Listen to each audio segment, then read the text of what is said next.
Olá, olá a todos! Estamos aqui para mais um vídeo do Brenão da Química, dessa vez para fazer uma grande revisão, não grande, mas uma importante revisão sobre a prova de medicina mais buscada das particulares do DF, que é o UniCeub. É uma prova que vem se consolidando ao longo dos anos, é uma prova bem estruturada. Ela geralmente não é tão profunda em conteúdo e normalmente não faz trocadilhos que sejam muito exigentes como provas que são mais conteudistas no Brasil afora. Mas é uma boa prova, é uma prova que está cada vez mais pedindo um planejamento mais estruturado, e isso faz com que você possa se organizar para avançar e poder chegar nessa particular. Os motivos de sua grande procura aqui no DF é por causa do seu valor, que ela é mais em conta que outras particulares, e também pelo UniCeub ser uma instituição bem consolidada no DF. Então acaba sendo uma estrutura de grande procura, localizada na Asa Sul, né?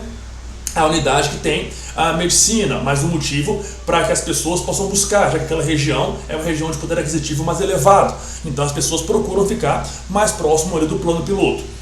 Se você tem interesse em saber mais coisas sobre essa banca, mais questões a serem resolvidas, mais abordagens a serem exploradas sobre essa prova, não hesite em mandar mensagem, buscar o meu auxílio, para que a gente possa trabalhar junto, em parceria, ao longo de um semestre, ao longo de um ano, ao longo de um mês que seja, para dar uma revisão, para explorar melhor e fazer com que você possa estar mais competitivo nessa prova que cada vez mais é a mais procurada no DF. O que deixa mais concorrida essa vaga, né? Vamos lá então, pessoal. Aqui no começo eu coloquei uma relação de conteúdos de química ao longo de todos os anos até hoje que tem a prova do CEUB. Então peguei todas as questões, separei as questões por área e aí eu fiz essa divisão. Você pode perceber que aí, ó, em azul a gente tem a parte de química geral, que é a preponderante, a que cai com maior recorrência, né? Vale dizer que a química geral, ela é a parte da química que tem mais conteúdos, ela é a mais abrangente, só que é a mais básica também. Então isso faz com que você tenha uma maior chance de ter bons resultados nessa parte de química geral. Você e os concorrentes em geral, né, os candidatos em geral, porque uma parte da química que ela é mais tranquila de se compreender, é a base para se avançar para as demais áreas da química. Se a gente vai agora para outras partes, vem a fisicoquímica, que ela vai estar ali englobando a parte de termoquímica, a parte de eletroquímica, a parte de equilíbrio químico, a parte, dependendo de quem faz essa separação, né, pode incluir ou não cinética química. Então fisicoquímica possui grande recorrência no UniCeub. Em seguida vem a parte de reações de orgânica como um todo, né? De orgânico como um todo, com uma ênfase em reações orgânicas, mas orgânica como um todo, cadeia, reatividade, esterificação, reações de eliminação, oxidação. Essas são as partes mais frequentes que se tem em química orgânica. E a parte ambiental vem aí só com 3% dessa parte como um todo, tá bom? Se você for analisar essa relação ainda com por áreas da química mesmo, não só a área geral, mas os conteúdos de cada área, a gente pode fazer uma outra divisão. Vale dizer que eu tenho aqui comigo, que eu fiz nas minhas anotações, a divisão de cada questão por área. Então, se você tiver interesse em saber cada questão e como é a divisão dos conteúdos como um todo, né, questão por questão, eu tenho isso comigo. Me adiciona lá no Instagram, aqui no Brenão da Química, né? Adiciona aqui no Instagram, manda aquela mensagem, aqui pelo YouTube mesmo, manda a mensagem que eu vou te responder. A gente pode falar um pouco mais sobre cada questão ao longo de todos esses anos, toda a história do UniCeub e em que área que ela está, qual conteúdo que é, recorrências mais refinadas. Isso depende do seu nível de estudo e como é que está aí o seu preparo ao longo dos anos para a medicina, né? Então aqui a gente pode ver que com 26% a gente tem a parte de equilíbrio químico, que envolve aí deslocamento de equilíbrio, que envolve Kc, que envolve pH, tudo isso aí tem a ver com equilíbrio químico, né? É uma parte bastante recorrente, que é uma das áreas da fisicoquímica.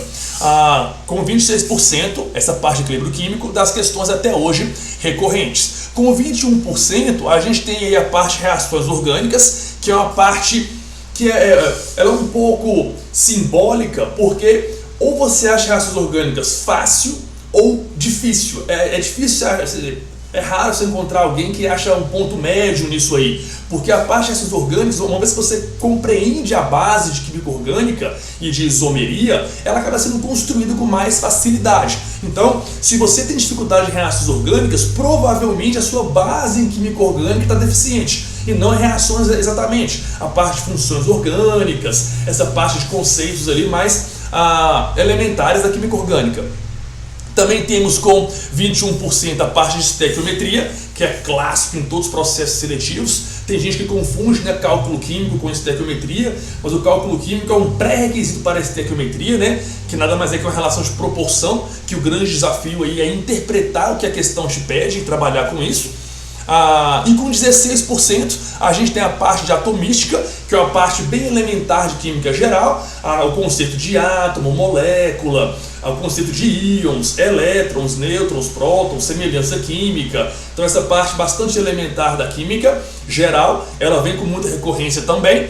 E a parte de termoquímica, em especial ali cálculos de ΔH, lei de Hess, noções de processo endo-exotérmico, e isso que normalmente é explorado na parte de termoquímica no UniCeub. Reforço, caso você queira um detalhamento maior de questão por questão ao longo de toda a história do UniCeub, não hesita, manda uma mensagem, dá aqui a sua interação, que isso vai ajudar muito. E por falar em interação, a gente vai começar agora com as questões a serem exploradas, né? Deixa aí o seu like, aperta o sininho, né, para poder ter aí as novidades que vêm, e por favor compartilhe com seus colegas que são entusiastas da parte de química, que querem cursos de concorrência. Isso me ajuda muito a crescer com o canal e me auxilia também a estar mais presente com outras pessoas que são do ramo. Então é muito bom para que vocês me auxiliem no crescimento do canal, para que eu possa auxiliar mais pessoas e continuar com um bom trabalho, cada vez mais motivado e interessado. Beleza? Então vamos lá começar para as questões. Aqui a gente está começando com reações orgânicas, uma questão do primeiro vestibular do ano de 2020, e aí ele fala o seguinte, a reação entre o ácido butanoico, e ele deu a estrutura do ácido butanoico, e etanol, tem como produto água e um composto orgânico. Nessa parte, se você já tem um bom pré-requisito em reações orgânicas, você vai lembrar que uma reação entre um ácido carboxílico e um álcool gera um composto específico. Essa é a chamada reação de esterificação. Na reação de esterificação, um álcool reage com um ácido carboxílico, gerando um éster mais água, numa reação em equilíbrio, chamada esterificação de Fischer. Se você já tem essa luzinha que acende na sua cabeça ao ver que é uma reação entre um ácido carboxílico e um álcool, você já matou a questão. Então entenda que ter uma boa preparação, entenda que ter uma boa noção já dos processos de química já te dá a resposta no meio do enunciado, beleza? Então vamos lá. E um composto orgânico que é empregado como aroma artificial de abacaxi, outra característica dos ésteres, né? Ésteres são compostos que normalmente têm um bom cheiro, são usados como flavorizantes e aromatizantes. A fórmula estrutural desse composto orgânico é, se você já sabe que essa é uma reação de esterificação, você percebe que aqui na letra A nós temos um ácido carboxílico, que não é o nosso produto, né, porque a gente já percebeu que é um éster. Na letra B a gente tem um álcool secundário, porque a gente tem uma hidroxila ligada a um carbono saturado, um carbono sp3, então também não queremos um álcool. Na letra C a gente tem um éster, que é um C dupla O, carbono. Então aqui é o grupo funcional que nós temos de um éster. Note que esta parte aqui que está marcada em amarelo é a parte que contém a carbonila. Ela é oriunda do ácido carboxílico. Então ela veio de um ácido carboxílico de 1, 2, 3, 4 carbonos, que é o ácido butanoico. E essa parte aqui que eu vou marcar em rosa é a parte que é oriunda de um álcool. Então é um álcool de 2 carbonos, o etanol. Então é um ácido butanoico e o etanol. Se nós voltarmos para o comando da questão, olha só, ele está aqui, o etanol, como nós falamos em rosa, e o ácido butanoico, como nós falamos em amarelo. Então essa é a nossa resposta. Letra C, como diz um colega meu, C vai passar, olelê, olalá. Beleza? Essa é uma questão não tão difícil se você tem um bom pré-requisito. Se você não tem, você pode ter alguns conflitos para resolvê-la. Mas é classificada não como uma questão difícil, tá? Uma questão média ou fácil para ter esse processo dentro de reações orgânicas, que é a cereja do bolo em química orgânica. Vamos lá para a próxima questão. A próxima questão de reações orgânicas é uma questão que ela é do primeiro vestibular de 2022. Então ela foi do ano passado aí, né? Vamos lá. Ele fala pra gente aqui. A substância X oxida-se. Peraí, se ele fala de oxidação de um composto X, eu tenho que lembrar aí, se a gente está dentro de química orgânica, né? A gente tem que lembrar quais são os compostos que normalmente sofrem oxidação. O primeiro gatilho vem para os álcoois, porque álcoois sofrem oxidação. Se for um álcool primário, onde a hidroxila está ligada a um carbono primário, ele oxida um aldeído e em seguida oxida um ácido carboxílico. Se for um álcool secundário, ele oxida uma cetona e não oxida mais. Se for um álcool terciário, ele não sofre reação de oxidação orgânica. Outra possibilidade são compostos insaturados, alcenos e alcinos, que podem sofrer oxidação. Então vamos ver o que ele fala aqui, né? Uma substância X oxida-se formando uma cetona. Olha só, ele diz que esse composto X, ele se oxida formando uma cetona. Isso já é o bastante para eu saber que para formar uma cetona tem que ser a oxidação de um álcool secundário, ou seja, uma hidroxila ligada a um carbono saturado, e esse carbono é secundário, ou seja, está ligado a outros dois carbonos. Se eu tiver isso em mente, essa questão já morreu, já acabou. Então você percebe que tanto na questão anterior quanto nessa questão, se você tem um bom pré-requisito para gatilhos positivos, com uma boa preparação, você acaba matando a questão no começo ou meio do enunciado. Vamos ver aqui como é que ele continua avançando. Na presença de cromato de potássio, que é um oxidante forte, né, em meio ácido, normalmente com ácido sulfúrico. Na presença de ácido sulfúrico, ó, como descreveu aí, concentrado, X sofre desidratação, eliminação de moléculas de água, resultando em um alceno. Isso é para ele fortalecer a ideia de que é um álcool, porque álcoois podem sofrer dois tipos de reação de eliminação.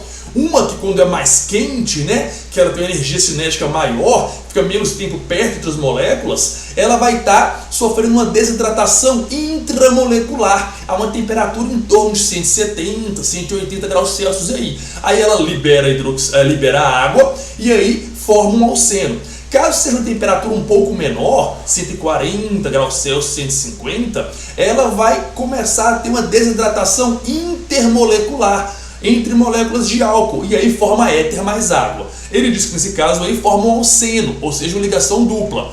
Isso é para reforçar que é um álcool. Qual tipo de álcool? Se ao ser oxidado ele forma uma cetona, tem que ser um álcool secundário.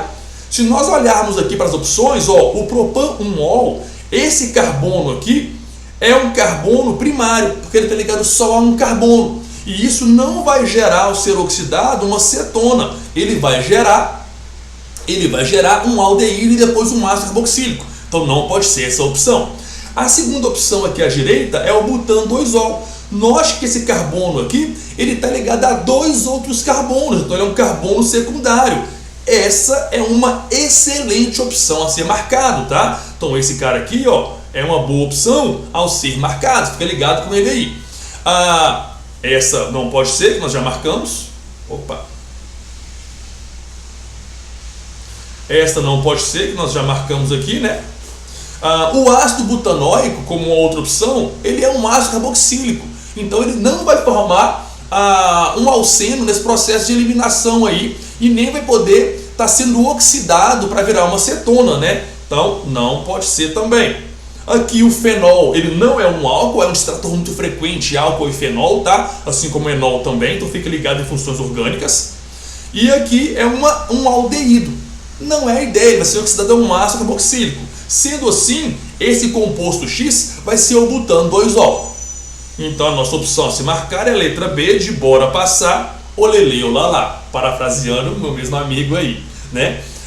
Vocês estão vendo que as duas questões foram rapidinhas, matadas assim, né? Resolvidas no próprio enunciado. Então isso é bem legal, você tá lá entrar na prova preparado, né, com os seus pensamentos bem alinhados, para poder fazer a questão o mais rápido possível, com gatilhos positivos.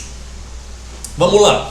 Essas foram as questões de reações orgânicas. Vamos entrar agora na parte de equilíbrio químico. A primeira questão a resolver é a primeira aplicação de 2020. O que ela fala pra gente? Ela fala que a 25 graus Celsius, a constante de dissociação Ka do ácido propiônico, e deu pra gente a estrutura, isso é excelente, tá? Porque tendo a estrutura você pode tentar ver outras propriedades daquela substância orgânica ou inorgânica, nesse caso é orgânica, né? Em água é aproximadamente 10 a menos 5. Então a gente já tem aqui o Ka, que é 10 a menos 5.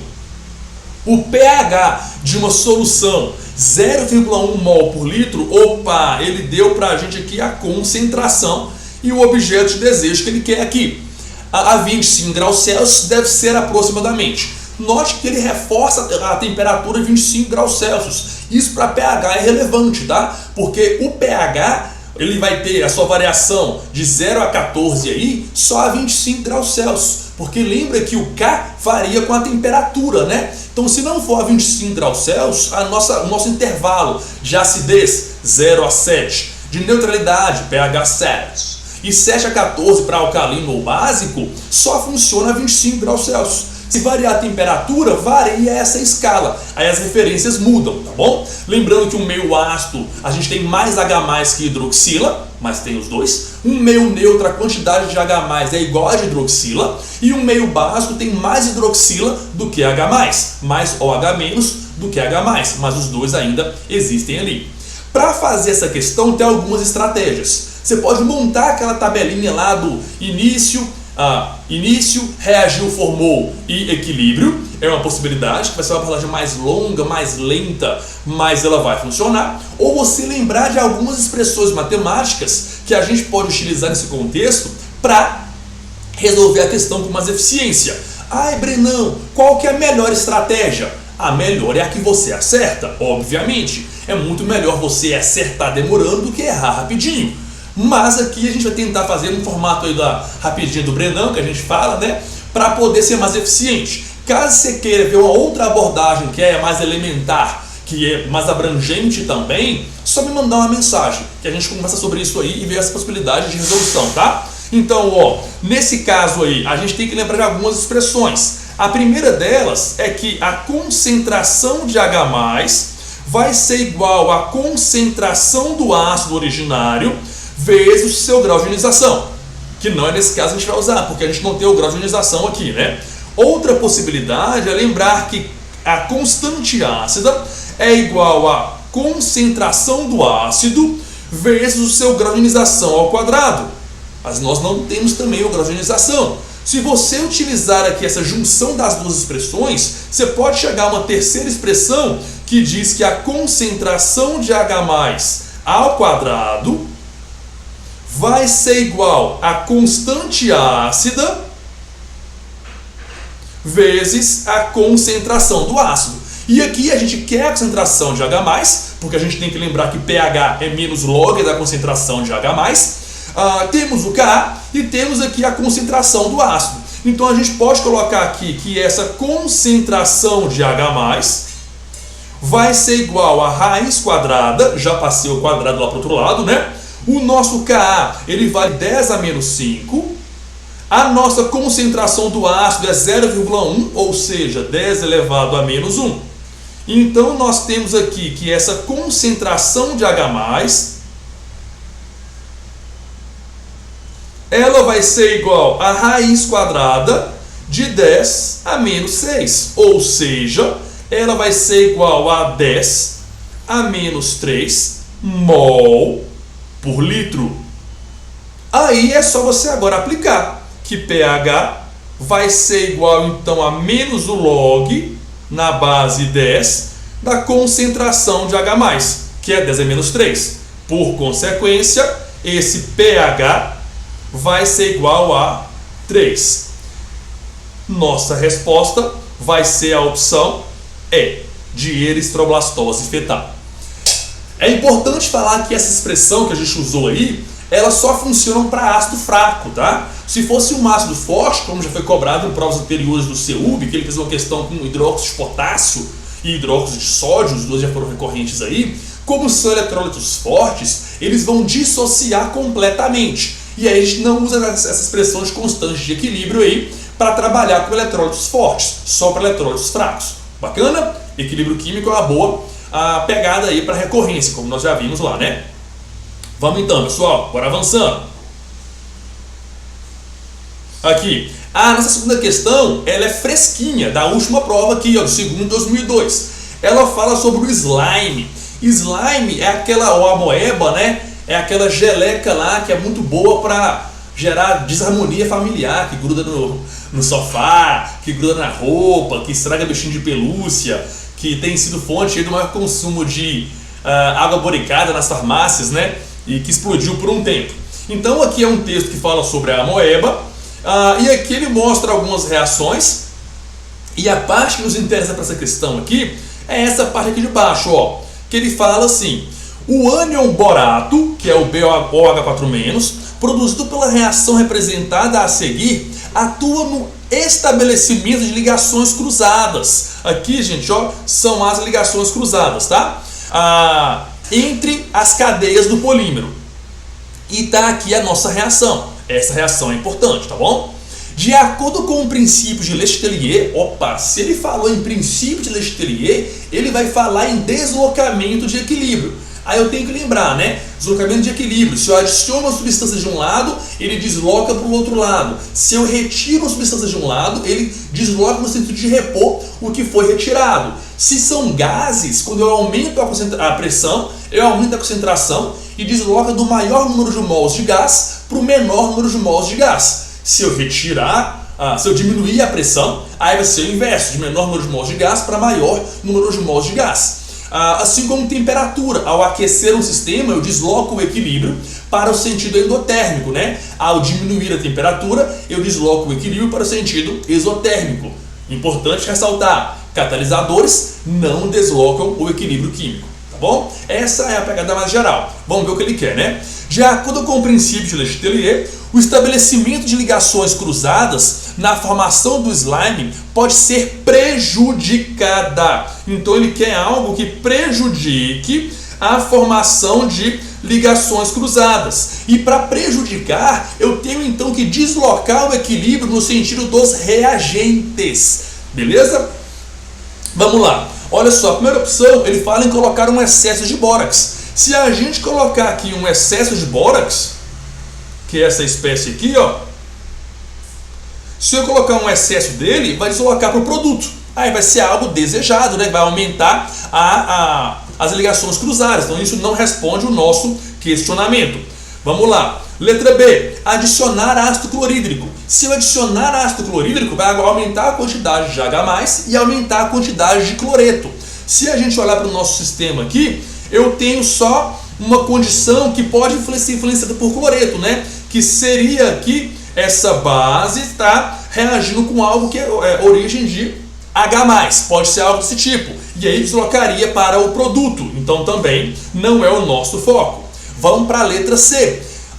Adicionar cloreto de sódio. Se eu adicionar cloreto de sódio, eu vou estar aumentando a quantidade de Na+ e de Cl-. Se eu olhar aqui para o nosso equilíbrio químico, eu tenho aqui, ó, sódio mais no produto. Então, se eu adicionar mais do produto, eu desloco o equilíbrio no sentido dos reagentes, prejudicando assim a quantidade de ligação cruzada. Essa, então, responde à solicitação do item, que ele quer algo que prejudique os produtos da reação, algo que iniba a formação de ligações cruzadas. Então, ao adicionar NaCl, eu aumento a quantidade de Na+, que vai deslocar o equilíbrio para os reagentes, prejudicando assim a formação de ligação cruzada. Aí a nossa resposta vai ser aqui, letra C, de Krakatoa, de centro quiral, de carbono. Bacana? Vamos lá, pessoal. Já fomos aí, reações orgânicas, já vimos também a parte de equilíbrio químico, que são tópicos extremamente recorrentes aí no UniCeUB, né? Vamos lá agora. Aqui a gente vai entrar na parte de estequiometria, que é muito recorrente em todos os processos seletivos, gente. Desde o nível fundamental, nono ano ali, onde geralmente as pessoas têm contato com química, né? Até a prova de doutorado que eu fiz, caiu estequiometria. Então, a estequiometria é muito recorrente em química, em qualquer processo que tenha química presente, né? Então, olha o que ele fala aqui. A bula de certo medicamento utilizado como suplemento de cálcio informa que cada comprimido contém, 600 miligramas de cálcio, sob a forma de carbonato de cálcio. Gente, o carbonato de cálcio, ele é muito cobrado também, tá? É uma das substâncias mais recorrentes que nós temos. No Enem, principalmente, caso você seja uma pessoa que estude para o Enem, é muito frequente cair carbonato, como caiu no último Enem, e outros diversos mais. Então seria interessante você dar uma olhadinha sobre as propriedades características do carbonato de cálcio, tá? Carbonato em geral é meio ácido, libera CO2, sob aquecimento forma também a CO2, as reações de simples troca, dupla troca, decomposição que ele sofre, onde ele é presente, que é ali do mármore, calcário, exoesqueleto, esse tipo de composto, suas propriedades ácido-base, meio aquoso. Então é bem interessante ver aí carbonatos, tá bom? E ele diz que é puro. Isso vai ajudar muito pra gente nos cálculos. Então ele quer saber a massa de carbonato de cálcio presente nesse comprimido. Então se a gente vai trabalhar agora com essa ideia, na prova do CEUB tem uma tabela periódica, tá? Você vai ter que esse carbonato de cálcio, ele tem 40 gramas de carbono, de cálcio, 40 gramas de cálcio por mol, mais um carbono que é 12 gramas por mol, mais cada oxigênio são 16 gramas por mol, então é 16, 32, 48 gramas por mol de carbonato de cálcio. Isso aí vai dar um total de 100 gramas para cada mol de carbonato de cálcio. Vale dizer aqui que tem vários caminhos para fazer essa questão, tá? Vou usar aqui a regrinha de 3, que é o mais recorrente das abordagens. Então a gente tem que, para cada 100 gramas do carbonato de cálcio, vamos colocar aqui, né? Que esse é o carbonato de cálcio. Nós temos aqui 40 gramas de cálcio. Isso aqui é a parte de cálcio que nós temos no carbonato de cálcio.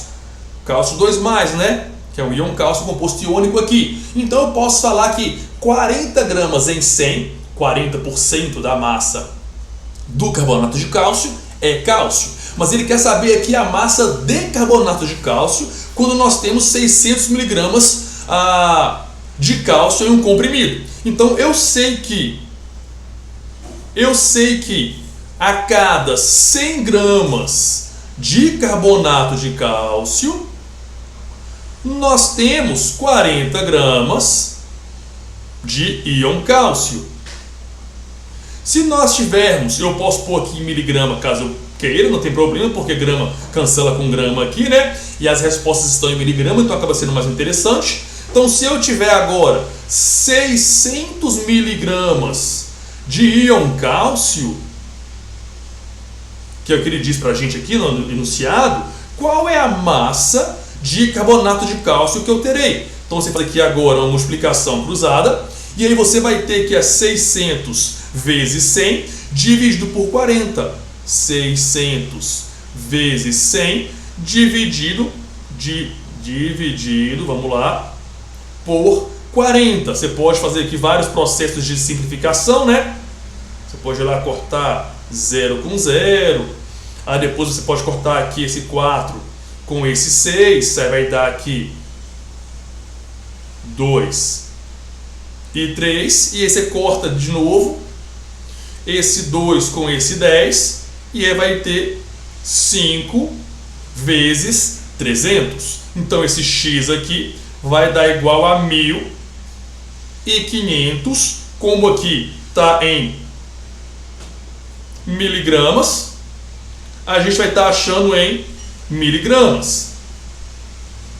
Brenão, mas aqui em cima, no caso, está em gramas. Sim, mas essa grama aqui, ó, cancela com essa grama. E aí sobra em miligramas. Bacana? Então, nossa resposta aqui vai ser letra C, você vai passar o lelê ou lalá. A abordagem clássica, ótima, sem falar em pureza, sem falar em rendimento, sem falar em limitante em excesso, sem falar em reações consecutivas. Então uma reação clássica de cálculo estequiométrico, facinha de fazer. Bacana?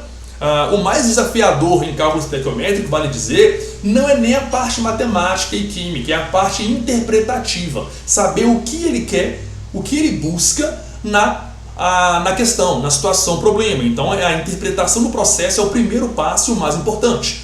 O segundo passo é você ter a relação da equação e aí fazer o balanceamento correto para não propagar o erro. E uma vez que tem a equação balanceada, você vê quem está correlacionando com quem e de que maneira. Aí sim você faz a regrinha de 3, né? Temos aí um passo a passo disso. Caso tenha dúvida, é só entrar em contato e mandar mensagem pro Breno da Química aqui ou no YouTube mesmo. Vamos lá, questão fresquinha, gente, ó, segundo de 2022. Aqui também na pegada de estequiometria, que também pode ser feita por outro caminho. Vamos lá ver como é que a gente pode fazer. Olha quem está de novo aí, galera. Carbonato de cálcio. Ele está presente com frequência. Dá uma olhadinha nisso com carinho, tá? Vamos lá. Em um experimento para simular a solubilização do calcário, mineral formado por carbonato de cálcio, massa molar 100 gramas por mol. Olha que delícia! Ele falou pra gente já a fórmula do composto iônico e a massa molar. No solo, uma amostra de 20 gramas de calcário foi colocada em um becker contendo 1 litro de água. Ótimo! Que quando é com 1 litro de solvente para gerar a solução aí, ou o sistema, é muito mais fácil de trabalhar, né, as concentrações. Em seguida, borbulhou-se gás carbônico puro, que é o CO2, na água até ocorrer a completa dissolução do calcário. A equação que representa a reação global entre o CO2, a água e o carbonato de cálcio está representada a seguir. Cara, olha que legal, ele já deu pra gente a fórmula do composto, a massa molar e a reação balanceada. Maravilhoso, melhor maneira de se trabalhar. A banca tem sido muito gentil nesse aspecto, tá? Não são todas as bancas que fazem isso, pessoal. Considerando que a concentração da solução obtida nessa reação foi de 0,16 mol por litro de íon cálcio. Então note que ele está falando para a gente aqui a relação do íon cálcio com essa concentração. A pureza da amostra, o objeto de desejo então que ele quer é a pureza da amostra de calcário utilizada nesse experimento era de. Então olha só, ele está querendo ver com a gente a relação aí entre esse calcário, a pureza dele, com a quantidade de cálcio nesse sistema que está em 1 litro. Então eu tenho que ver a relação entre cálcio 2+, e a minha quantidade de carbonato de cálcio. Você tendo essa ciência, o primeiro passo a fazer aí é saber qual é a relação entre cálcio e carbonato de cálcio. E nesse sistema, você pode perceber que para cada 1 mol de carbonato de cálcio, você tem aí 1 mol de cálcio 2+. Então, essa concentração de 0,16 mol por litro de cálcio me mostra que também tem ali uma concentração, ou tinha ali no caso, né, a concentração de 0,16 mol por litro de carbonato de cálcio. Então eu posso trabalhar com esse valor, 0,16 mol por litro, para o carbonato de cálcio, que é a minha espécie de interesse. Caso fosse 1:2 ou 2:1, a gente tinha que fazer aí uma relação para saber qual que seria, né? Se seria o dobro, se seria a metade, e aí avançar com esses cálculos. Olha aqui o bom. Eu tenho então que trabalhar com o quê? A relação do calcário, ela está em massa, que são 20 gramas de calcário, e a minha relação de concentração está em mol por litro, mas ele me deu a massa molar do calcário. Eu posso fazer isso por várias regras de 3. Daria algo em torno de 4 regras de 3. Ai, Brenão, eu amo regras de 3. Eu faço muitas. Tudo bem? Então faça por elas. Só que quanto mais etapas você tem no processo, maior é a chance de erro bobo. Sabe aquele erro que você faz e fala, putz, eu errei aqui essa multiplicação, eu errei essa divisão, eu sei fazer isso aqui e errei. Você fala, ai pai, eu errei, mas eu sabia. Aí seu pai fala lá, na sua idade eu tinha 3 empregos, minha mochila era um saco de arroz, e você só tem que estudar, e você não faz nada direito. Ai pai, por favor. Então, a ideia que eu sugiro é buscar caminhos de solução, de resolução que sejam mais eficientes. E nesse caso, qual é o caminho mais eficiente? Para você descobrir a massa de calcário que tem na sua amostra. É aquela relação clássica que nós trabalhamos muito em nossas aulas, de que a gente chama de comi, Maria, mole, 1000, diarreias tive. Em que relaciona as formas de concentração mais recorrentes, e aí a gente tem concentração comum, que é em grama por litro. A gente tem a massa molar, que é em grama por mol. A gente tem concentração, vamos colocar aqui é em grama por litro, massa por volume, né? Aqui a massa molar, que é em grama por mol. Aqui a concentração em mol por litro, que é em mol por litro. Aqui é a densidade, que normalmente está em grama por ml, né? Grama por centímetro cúbico, mas lembra que pode ser quilo por litro ou algo assim. Opa, já está aqui. Por centímetro cúbico. E aqui é o título sem a porcentagem. Sem a porcentagem. Bacana? Nesse nosso caso aqui, a gente vai trabalhar com essa primeira equação que está no sistema.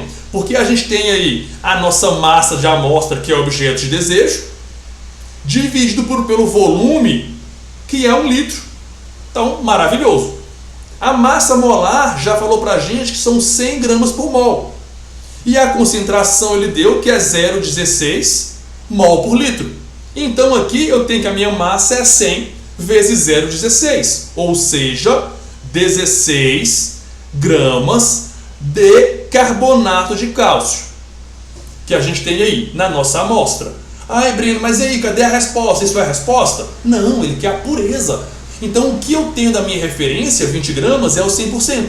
16 gramas é X. Então, você pode montar a regra de 3. 20 gramas, 100%. 16 gramas, X. E resolver. É uma possibilidade. Outra possibilidade mais eficiente é pegar a sua massa real, que são 16 gramas, dividir pela sua massa de referência, que são 20 gramas. Aí aqui, ao simplificar por 2, que é o caminho mais fácil aí para avançar, né? Vai dar 8 por 10. Por que eu dividi por 12 e não por 4? Porque aqui você já chega na resposta mais fácil, ó, que é 0,8. Ou seja, vamos pôr um 8 mais bonitinho, 0,8. Opa, a tela está quase viva. 0,8, que é igual a 80%. 80%. Nossa resposta é letra E de eritroblastose fetal. Beleza? Questão muito boa. Isso tem uma cara de questão que eu acho que vai cair agora, tanto que a questão fresquinha, né, do ano passado aí, do último processo seletivo. Vamos lá, pessoal. Espero que vocês estejam gostando, espero que esteja tranquilo, um formato bem compreensível. Lembrando que dúvidas, questionamentos, mágoas, traumas, só entrar em contato aí, tá? Não esquecendo de dar aquele seu like, de apertar o sininho, compartilhar com os colegas, que isso é muito importante para o canal. Vamos lá. A parte de atomística, que está aí com muita frequência também nas provas do Selbão, né? Olha o que ele fala pra gente. Um átomo A de número atômico 48. Então, um átomo A de número atômico 48. Então, eu tenho aí que esse A tem número atômico 48.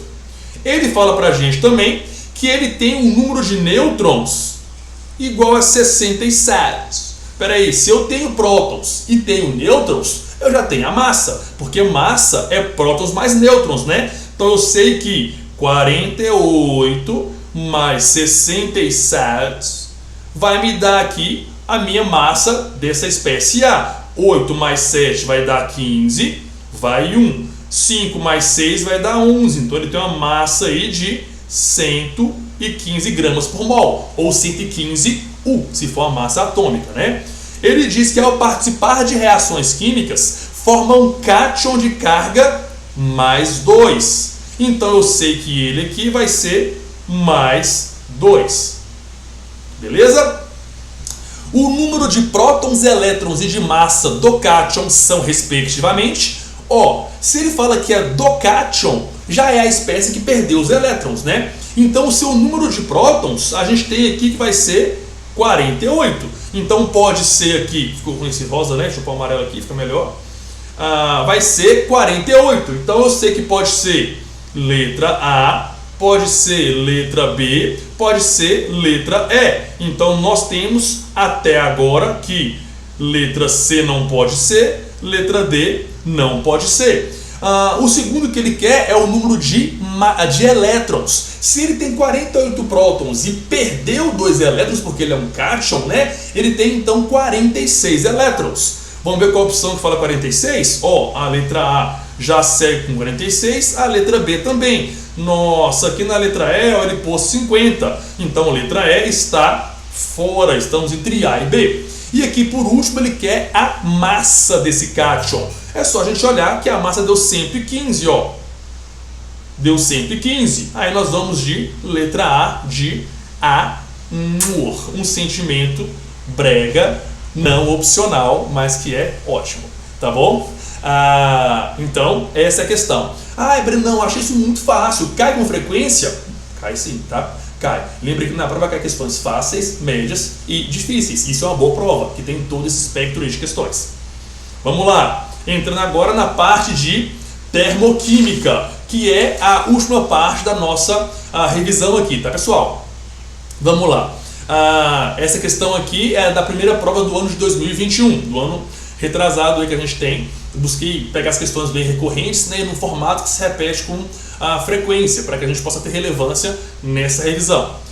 Vamos ver, Considere a reação de hidrogenação do eteno, composto orgânico que promove o amadurecimento de frutos, através de quebra de ligações de amido e de decomposição da clorofila. E ele põe para a gente a equação aí, C2H4 mais H2, virando C2H6. Utiliza as equações termoquímicas que estão aqui apresentadas para responder o que ele quer, né? Pode-se afirmar que a hidrogenação do eteno é um processo turnarounds e que a utilização de 10 gramas de hidrogênio gasoso envolve Então ele quer, isso aqui é um distrator forte, tá? 10 gramas de hidrogênio, tá? 10 gramas de hidrogênio envolve Beleza, vamos resolver. Se eu olho para cá, eu tenho vários caminhos de fazer essa questão. Eu vejo aí uma lei de Hess para ser explorada, que é a manipulação das equações que são apresentadas para chegar na minha equação referência. Lembrando que esta aqui é a minha equação referência. Eu quero C2H4 no reagente, eu quero um H2 no reagente e quero um C2H6 no produto. Você pode montar tudo, fazer os cortes, fazer o somatório dos ΔHs e aí você vai chegar na resposta. Mas na hora da prova é importante que você lembre que quanto mais rápido você fizer, mais tempo você tem. E tempo é ponto, ponto é vaga e vaga é o que você busca para poder, aqui nesse ano já, ir para aquele congresso maravilhoso, aquele retiro espiritual lá, que é o intermédio, né? Que as pessoas gostam muito de ir lá ver processos, conhecer pessoas, apresentar trabalhos, né? Jogar esportes e coisas do tipo aí com interação humana maravilhosa. Vamos lá então. Se você olhar, vamos por partes aqui. Vamos focar no C2H4. Eu tenho só uma equação que tem C2H4, que é a primeira equação. Então essa primeira equação, eu vou mantê-la como ela está.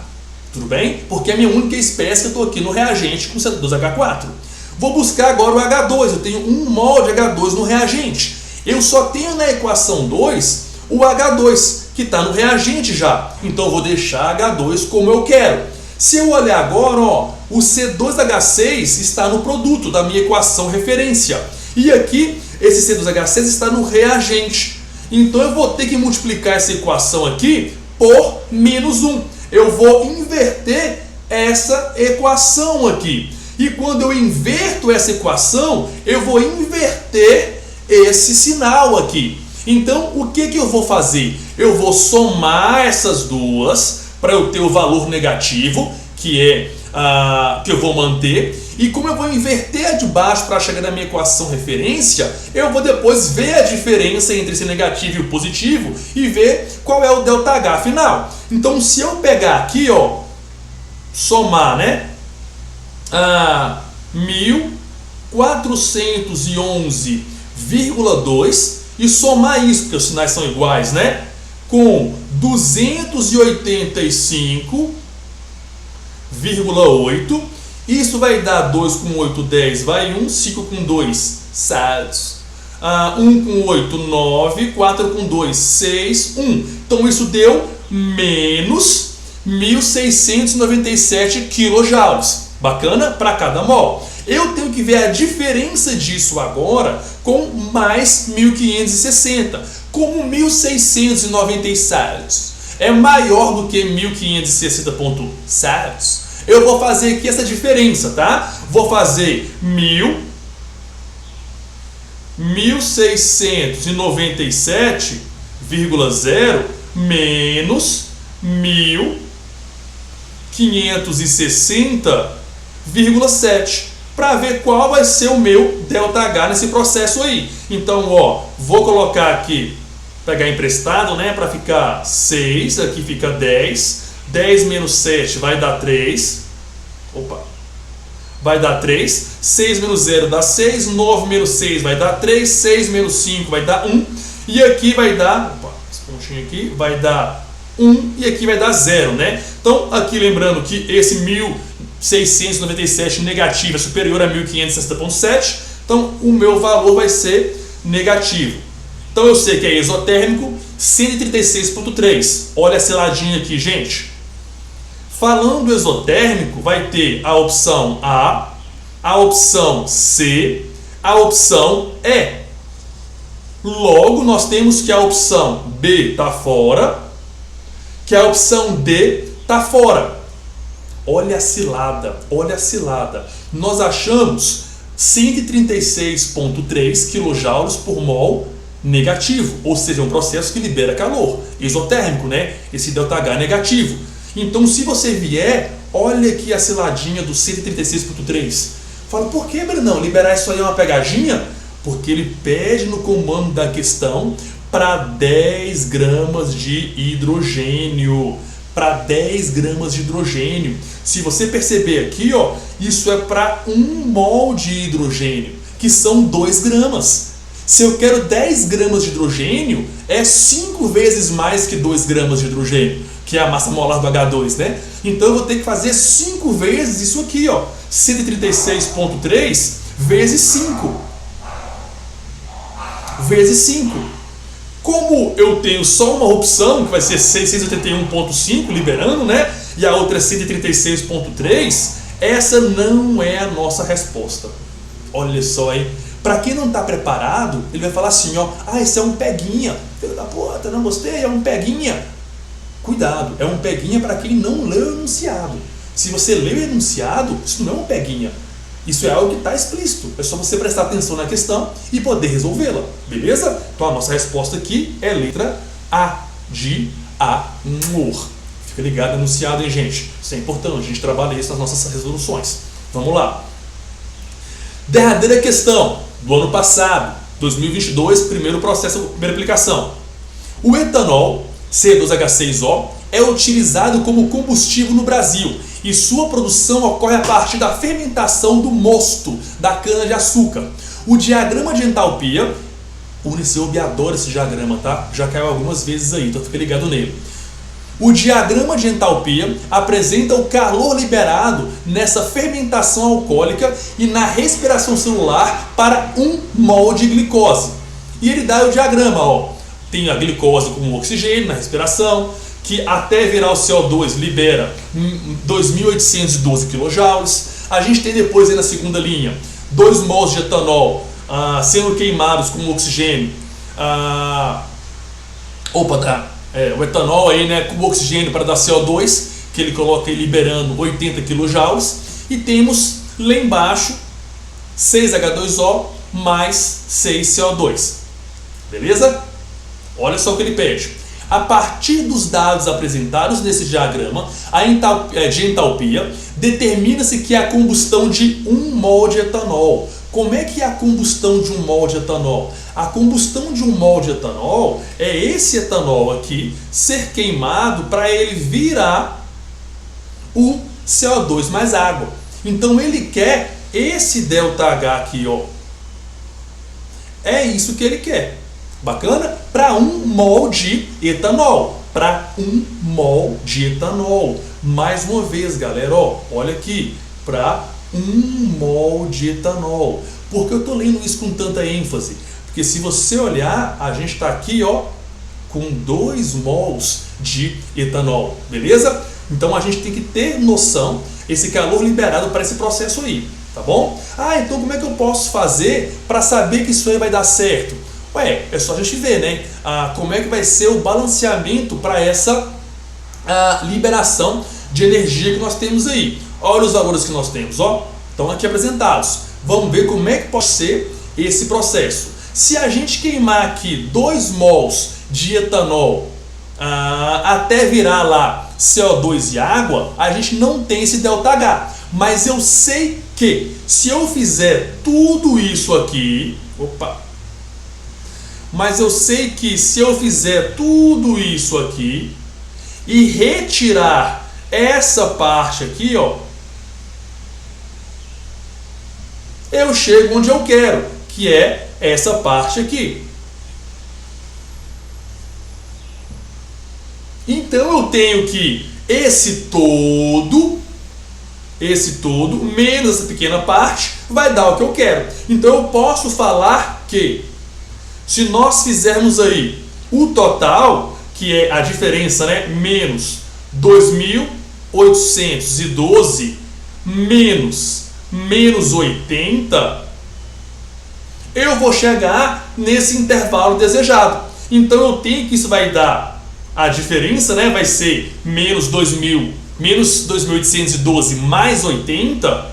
Isso vai dar, vou fazer para ficar mais de boa aqui, o maior menos o menor, né?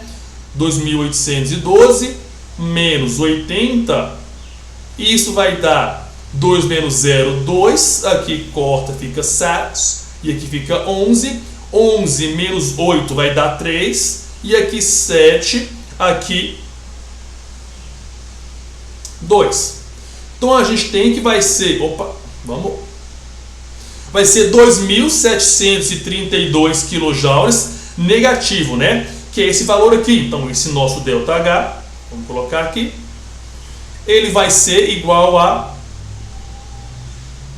2.000 menos 2.732 kJ. Isso aí para 2 mols de etanol, né? Para 2 mols de etanol. Então a gente vai querer algo que seja a metade disso. Então eu tenho que pegar 2.732 e dividir por 2. Então eu sei que vai dar aí, ó, se fosse 2.600, ia dar 1.300. Então vai dar aí 1.350, 1.360 e alguma coisa para ser como resposta. E a única opção que traz para a gente, ó, é aqui a letra A. Breno, então eu nem precisaria fazer a conta toda? Não. Só uma parte dela para você ter a resposta certa. Lembre que na hora da prova você não quer a resposta exata, você quer a resposta certa. E isso te dá eficiência na prova, o que é muito importante. Pois é, pessoal, é isso aí que nós temos. Aqui foi nossa resolução e revisão de Química para o Uniceup. Se você chegou até aqui é porque você está gostando da resolução, está gostando do trabalho, está sendo algo que está sendo proveitoso para você, então peço mais uma vez, vai lá, segue no Instagram, amplie isso, compartilhe com seus colegas, que sejam pessoas que de seu interesse, que também compartilhem com você esse sonho de medicina, esse sonho de uma prova mais concorrida, mas que você é capaz de alcançar e de avançar nessa trajetória. Dá o like, aperta o sininho, compartilha com os colegas para que eu possa estar mais presente em pessoas que são entusiastas de uma boa química, tá bom? Então, muito obrigado por você acompanhar aqui, espero que tenha ajudado. Caso tenha alguma dúvida ou queira mais das questões que foram trabalhadas detalhadamente, manda uma mensagem, responde aqui nos comentários, manda lá no Instagram, a gente vai interagindo, tá bom? Muito obrigado por tudo e Um beijo enorme para vocês aí, ótima prova, ótimo estudo, arrebenta e força no seu sonho, que ele é seu sonho, tá bom? Obrigado.